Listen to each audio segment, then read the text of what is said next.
प्रिय विद्यार्थियों, online classes में आपका स्वागत। आज टॉपिक ले रहे हैं अपन हिंदी और संस्कृत दोनों में ही सामूहिक रूप से काम आएगा आपके। और वो टॉपिक है अपना संधि, जिसमें हिंदी में संधि की परिभाषा है कि दो वर्णों के मेल को संधि कहते हैं। दो वर्ण आपस में सार्थक वर्णों के मेल से जो नया पद या शब्द बनाते हैं उसे संधि कहते हैं। संस्कृत में परिभाषा है परः सन्निकर्षः संहिता। लगभग दोनों में ही एक ही रूपता है, एक जैसे ही उदाहरण है और कोई विशेष परिवर्तन नहीं है। संस्कृत के जो संधि के पद होंगे उसमें हलंत और विसर्ग का अंतर आपको जरूर मिलेगा, उसका आप अलग से ध्यान रखें। तो लेते हैं अपना टॉपिक आज का, जिसका नाम है संधि। तो सबसे पहले संधि की परिभाषा, परः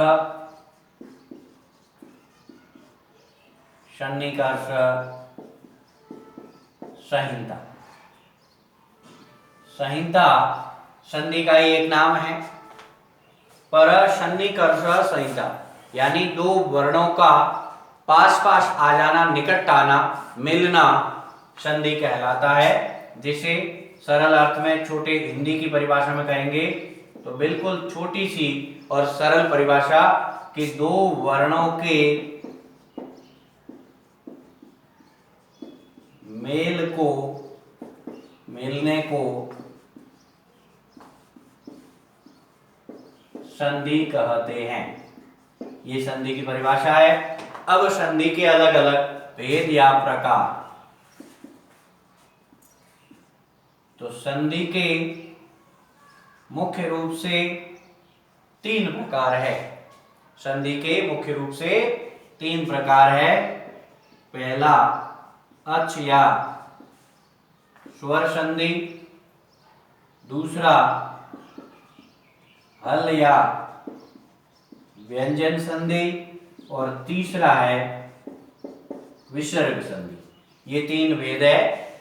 अच या स्वर संधि, हल या व्यंजन संधि और विसर्ग संधि, तीन मुख्य रूप से संधि के भेद है। अब इसके वापस स्वर संधि या अच संधि के अलग भेद हैं, हल संधि या व्यंजन संधि के अलग भेद हैं और विसर्ग संधि के अलग भेद हैं। वो अपन आगे की क्लास में बाद में पढ़ेंगे। अभी पहले संधि की परिभाषा हो चुकी, परः सन्निकर्षः संहिता। दो वर्णों के परस्पर आपसी मेल को संधि कहते हैं। तीन भेद हो गए, अच संधि, हल संधि, विसर्ग संधि। अब पहले इन तीनों की परिभाषा, अच संधि किसे कहते हैं, हल संधि किसे कहते हैं और विसर्ग संधि किसे कहते हैं। तो सबसे पहले अच संधि का लेते हैं कि जिसमें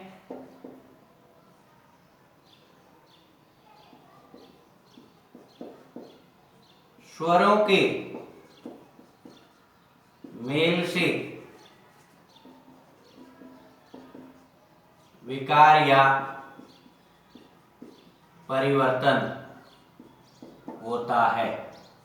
दो या दो से अधिक दो स्वरों के मेल से आपस में विकार या परिवर्तन होता है। जैसे आ गया विद्या प्लस आलय तो बराबर हो जाएगा, यानी संधि युक्त बनेगा विद्यालय। नदी प्लस या धन ईश बन जाएगा नदीश। तो इसमें देखिए आ और आ का मिलन हुआ, आ और आ मिले तो दीर्घ आ बना। इसमें बड़ी ई में ई मिली तो बड़ी ई हो गई। तो इसमें ये स्वर संधि है। व्यंजन संधि में क्या होगा,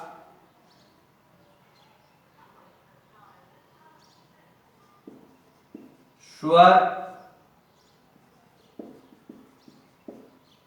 के साथ या जिसे अपन कहेंगे व्यंजनों के मेल से, समवर्ती व्यंजन या किसी स्वर के मेल से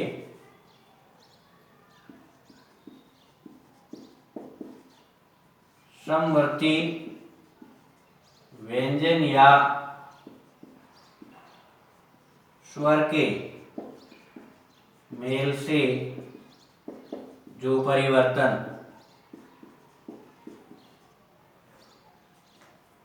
होता है उसे व्यंजन संधि कहते हैं। जैसे आ गया जगत प्लस ईश, तो शब्द बन जाएगा जगदीश। ये इसमें व्यंजन संधि है, व्यंजन के कारण परिवर्तन हो रहा है या किसी प्रकार का कोई बदलाव हो रहा है। विसर्ग संधि में क्या होगा, स्वर या व्यंजन के बाद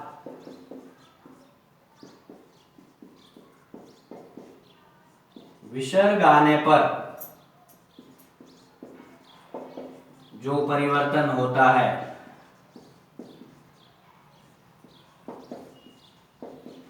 उसे विसर्ग संधि कहते हैं। इसको आगे ले लेते हैं अपन थोड़ा।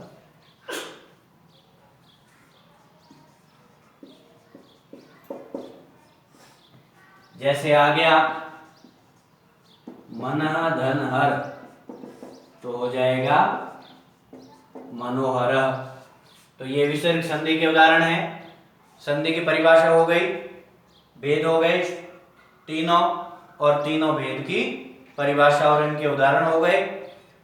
अगले क्लास में अच संधि या स्वर संधि के जो भेद उपभेद है उनके बारे में विस्तृत अध्ययन करेंगे। अगले वीडियो में मिलते हैं, तब तक के लिए नमस्कार।